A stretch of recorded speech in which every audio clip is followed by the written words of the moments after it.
Olvidar nuestra historia significa quedar condenados a repetirla, dicen por ahí los que entienden. Por eso yo hoy me quería tomar el tiempo para reflexionar, analizar y comentar con ustedes un hecho que marcó un antes y un después en la vida de River, en la vida de todos los hinchas millonarios, y también repasar y explicarles a ustedes por qué ese hecho que para mí personalmente significó una humillación, hoy lo veo como una bendición. Hoy en FSP vamos a hablar del descenso de River. Quédate acá.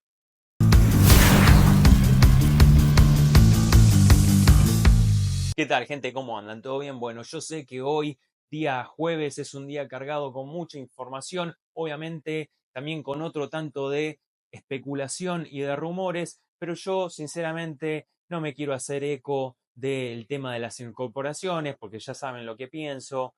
No me quiero hacer eco tampoco del rumor de Enzo Pérez, porque creo que es humo, al igual que lo de Juanfer Quintero, y porque siguen dando vuelta algunos que otros nombres de los cuales me parece que podemos hablar en otro momento. Pero ayer fue 26 de junio y se marcaron 13 años del descenso de River. Seguramente ustedes habrán tenido amigos bosteros que les dedicaron alguna meme, algún texto, algunas risas. Fue mi caso también en los grupos de WhatsApp, amigos y demás. No muchos, no como antes, pero algunos. Entonces, quería también sentarme acá un poco a hablar con ustedes del tema, porque también en el transcurso de estos 5 meses y medio que arrancamos con el canal, varios fueron los que me preguntaron o me pidieron que abordara el tema del descenso, cortando tal vez cosas que no hayan escuchado en otro lado, de los cuales tengo algo para decir, no mucho, pero algo. Y yo me estaba reservando ese contenido para esta fecha de la cual no muchos, por no decir nadie de River, se quiere tomar el tiempo de recordar, pero que en mi caso particular, y como decía en la introducción del video, no hay que olvidarla, no hay que dejarla escondida en un cajón de los recuerdos tratando de olvidar que pasó lo que pasó.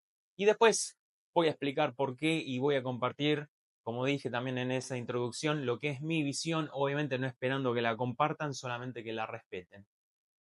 Y bueno, de esta manera entonces empezamos a hablar de lo que fue el descenso de River, la incursión de River por el Nacional B, y qué es lo que llevó a un gigante mundial a caer. Obviamente que para los que tienen 40, más de 40 hasta 30 se acordarán, el recuerdo todavía estará bien fresco en sus mentes, así parezca que ocurrió en otra vida ya todo el tema del descenso,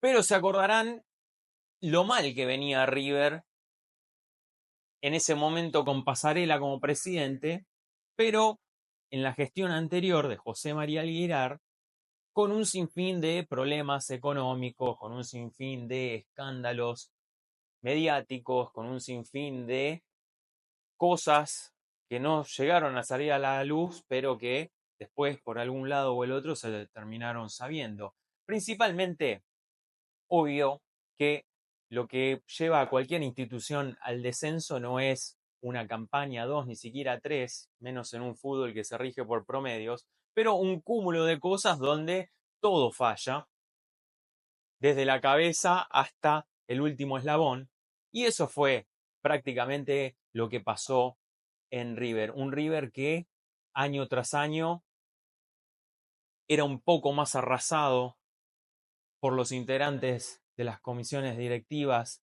que gestionaban en los distintos momentos. En este cúmulo de malas gestiones, malas decisiones, corrupciones y demás, pasó un hecho puntual que comenzó con Aguilar, que fue el endeudamiento. River en ese momento no tenía dinero ni siquiera para pagar sueldos. Por eso todos los meses River tenía que afrontar un paro de empleados que querían cobrar su dinero, y para que eso no trascendiera a los medios de comunicación, Aguilar levantaba el teléfono y hablaba con Julio Grondona, por aquel entonces presidente de la AFA, pidiéndole dinero y pidiéndole más precisamente dinero adelantado por los derechos de televisación que en aquel momento pertenecían a torneos y competencias. ¿Por qué digo esto?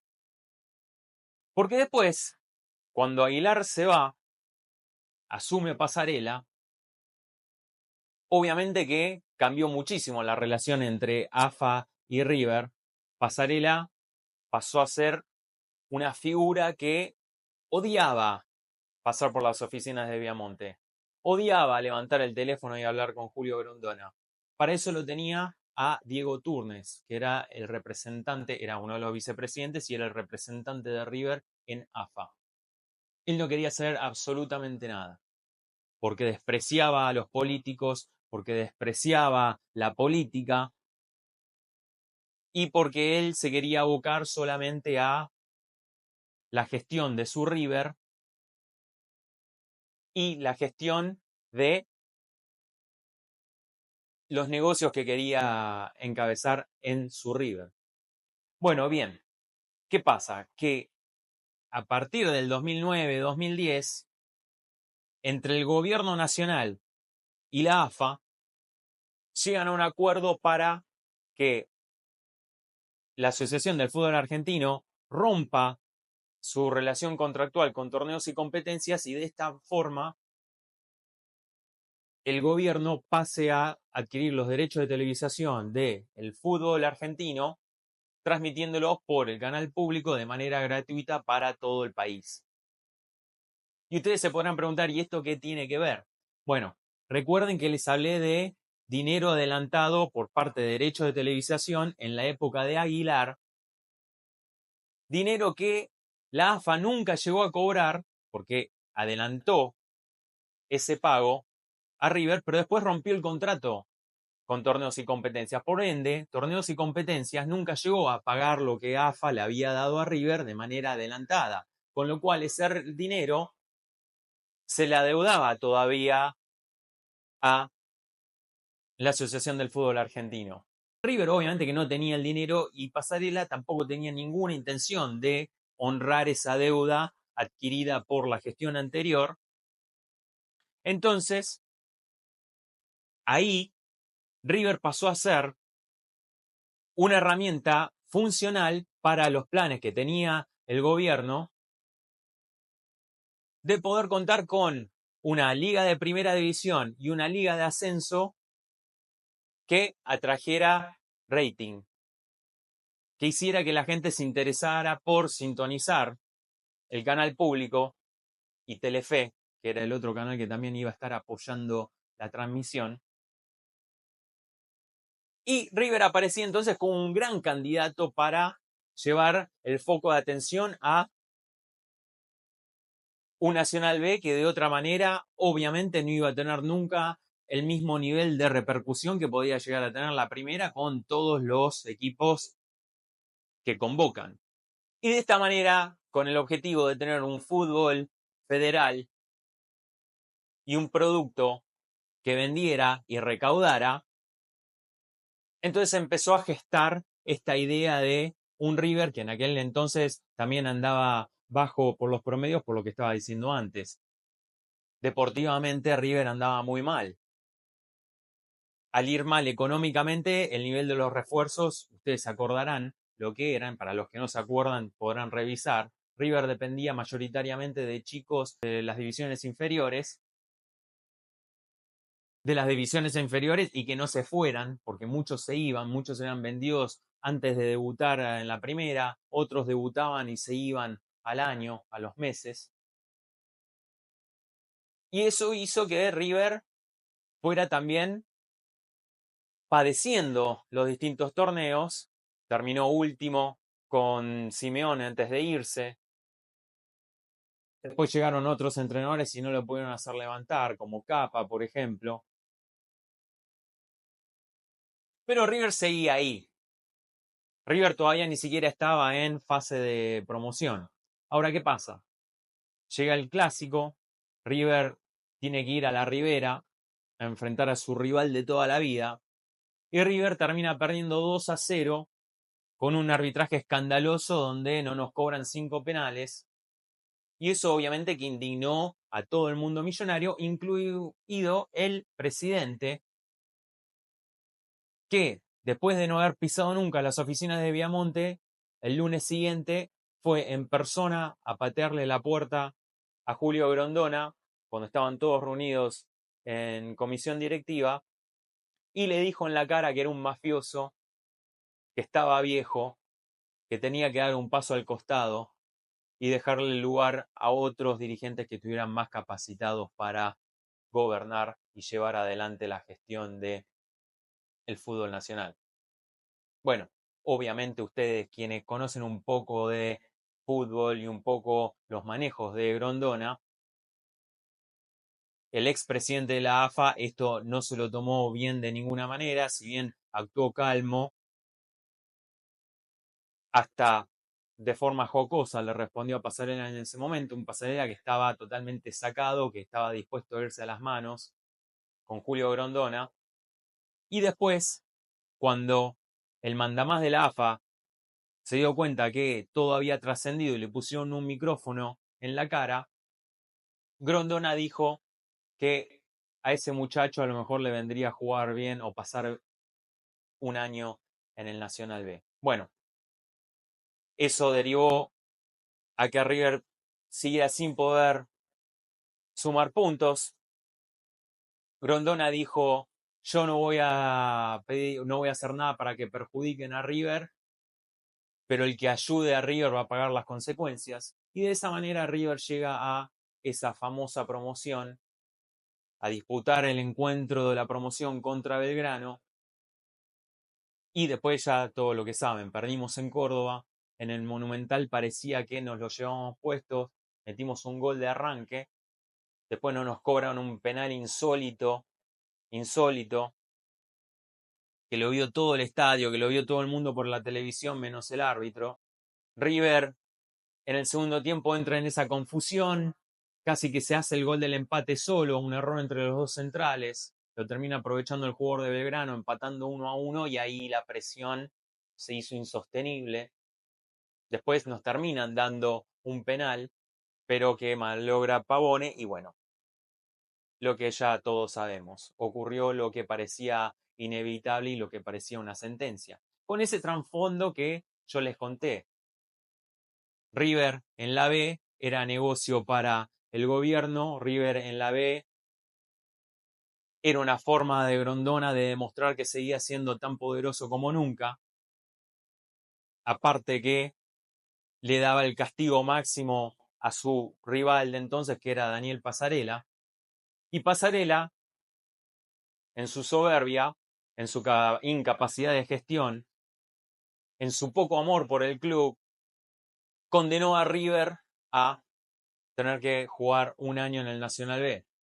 ¿Y por qué digo Pasarela y no Aguilar? Si bien antes dije que esto empezó con el endeudamiento generado por el abogado que condujo River por 2 periodos presidenciales, porque yo creo que más allá de las deudas económicas, de los pésimos planteles formados, de lo mal que jugaba el equipo, yo creo que River no se hubiese ido al descenso con Aguilar por la excelente relación que existía entre Papada y Julio Grondona. Recuerden que Aguilar era representante de AFA en FIFA.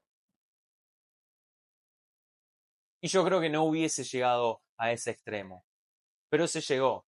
Y como dije antes, recuerden que primero mandaron a la B a Central, después acompañó River, y cuando a River le tocó volver,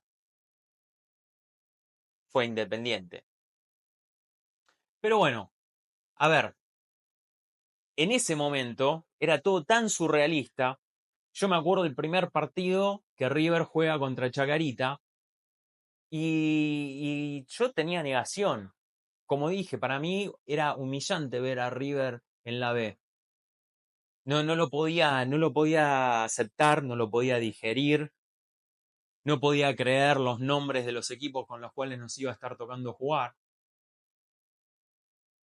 Pero a partir de ahí, a partir de ese momento oscuro, humillante, negro, donde parecía que todo se había perdido, que todo era pesimismo, que ya nada iba a volver a ser igual, empezaron las muestras de amor, las muestras de afecto, por parte de jugadores como Cabenagui, como el Chori Domínguez, como David Trezeguet, como Poncio, como los jugadores que decidieron quedarse, Maidana.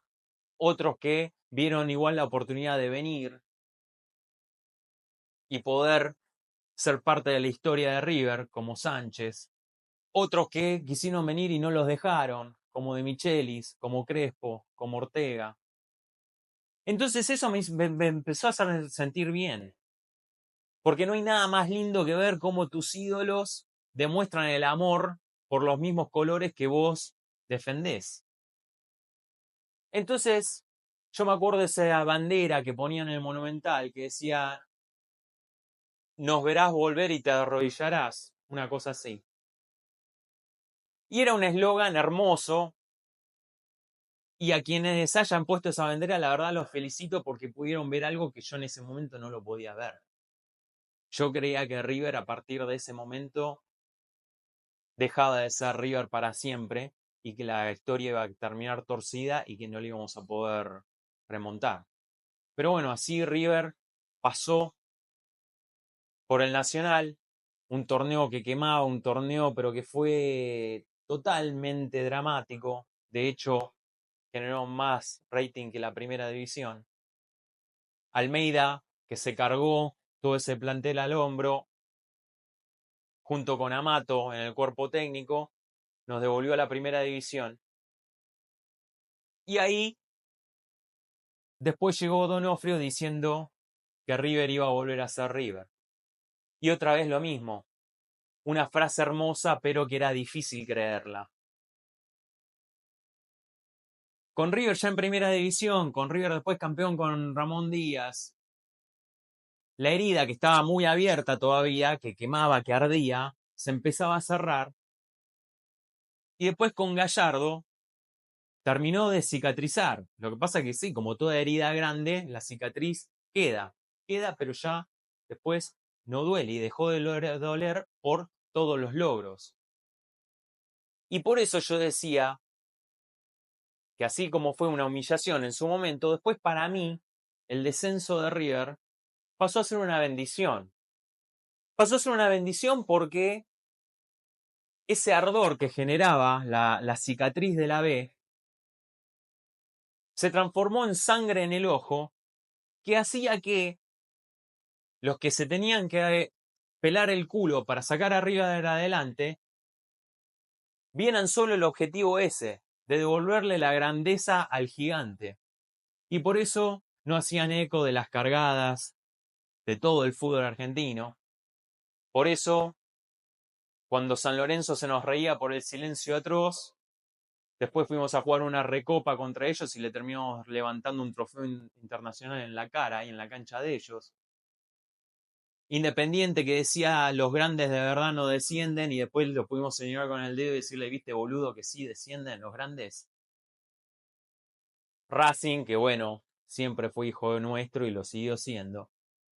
Pero allá arriba estaban ellos, los que te repetían, sos de la B, sos de la B, sos de la B, te ponían los drones con el fantasmita, y sos de la B, y sos de la B, y River fue a la cancha de ellos, después de haber jugado torneos de verano, no se suspendieron los torneos de verano cuando River se fue a la B. Fuimos a la cancha de ellos después de que River se fue a la B. No hicimos que se jugaran 3, 4 partidos seguidos en el Monumental para no tener que sufrir las cargadas. Fuimos, pusimos la cara, pusimos el hombro y así llegó el Ramirazo que los dejó llorando por el no fue córner. Después nos tuvimos que cruzar con ellos en la semifinal de la Sudamericana. Los dejamos afuera y lloraron por las patadas. Después tuvimos que volver a la cancha de ellos y con voleas del Piti Martínez, corridas de Driussi y demás, les volvimos a ganar. Jugamos Copa Libertadores, tuvieron que tirar gas pimienta, suspender un partido porque no la veían que podían clasificar, se volvieron a quedar afuera y pasaron a ser la vergüenza del mundo, porque todo el mundo vio algo que hasta el día de hoy sigue siendo inédito, que es una agresión física a un grupo de jugadores dentro de un campo de juego. Y después el destino quiso que tuvimos que jugar una final de Supercopa en Mendoza para dirimir quién era el mejor equipo de esa temporada en la Argentina. y con muchísima personalidad, con muchísimo fútbol, River se impuso, le dio la vuelta, a Boca en la cara, mientras mostraban cómo lloraban Tevez y Wanchope. Y el destino después quiso que los dos equipos se tuvieran que cruzar en la final de la Copa Libertadores, final que se terminó disputando en Madrid. Y así, esos fantasmas de la B se disiparon, esas risas se apagaron, y el dolor que sentía el hincha de River quedó ahí enterrado, en un mero recuerdo. Pero en un mero recuerdo que el hincha de River no se puede permitir olvidarse, pero más que nada los protagonistas que están hoy en River no pueden permitir olvidar. Tenemos que volver a acordarnos de lo que era jugar con humildad, de lo que era disputar cada pelota con sacrificio, de lo que era no subestimar al rival,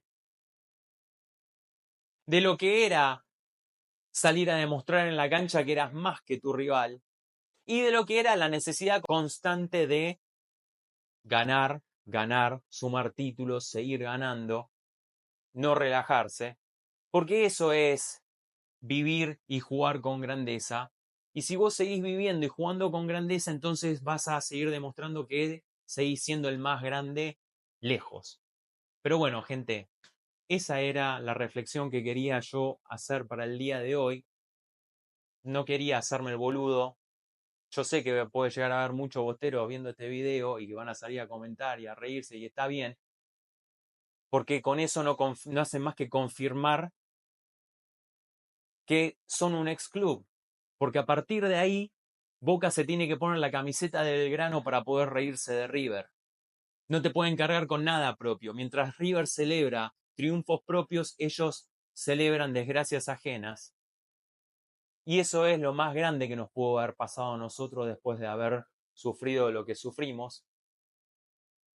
También aparte, entendiendo que los grandes éxitos vienen a partir de grandes fracasos y de lo que se hace a partir de ese fracaso. Puedes fracasar, aprender y triunfar, o podés reírte del fracaso del otro y continuar viviendo en la mediocridad. Dependerá de cada uno cómo quiera vivir su vida. Yo estoy orgulloso de que River haya hecho lo que hizo, porque no es fácil lo que River hizo, y estoy honrado de que hoy River esté donde está hoy, más allá de que los éxitos deportivos no sean tan constantes ni tan importantes como lo fueron hace unos años, pero si mantenemos lo que dije antes, la humildad, la memoria y la concentración, estoy seguro que vamos a volver a alcanzar esos éxitos y vamos a seguir escribiendo páginas gloriosas en la rica historia de nuestro amado club. Gente, si les gustó este video, les pido por favor que me den un pulgar para arriba. Y si no se suscribieron, suscríbanse. Estoy muy cerca de llegar a los 4000. Mi misión era ya hacerlo antes de el cierre del mes.